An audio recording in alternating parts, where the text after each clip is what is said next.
The Lion Song is this week's free game on the Epic Store, an episodic story-based point-and-click adventure game where your choices affect the outcome of both the episode you're playing and also the overall story at the end of the episodes. Episode 1, Silence, tells the story of Wilmer, a student of music in Vienna, who studies under a wealthy university professor named Arthur and goes out to his cabin alone to write a music piece after getting writer's block. It has some weird and wonderful scenes in the story, including some rather unusual nightmares. There are 3 other episodes. The second episode is about an artist who can see the different layers of people, adding a different element to the storytelling and gameplay.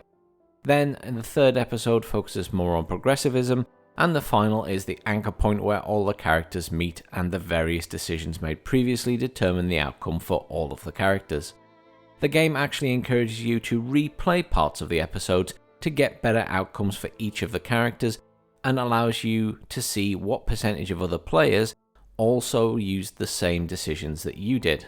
I would stress that the game is heavily story driven, and although it is a point and click type game, there isn't a huge amount of adventure to it, and some of the aspects you would find in normal point and click adventure games certainly aren't apparent here.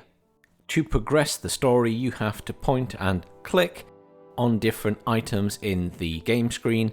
Of course, it doesn't give you any particular direction a lot of the time. There can be some trial and error with what you're clicking on, and you will find that on the same scene you might end up having to click the same thing a couple of times before you get to move on to the next part of the scene, or indeed the next location. The game has a lot of background sounds and music which do make the game very atmospheric, though it's completely text-based otherwise without any voiceovers.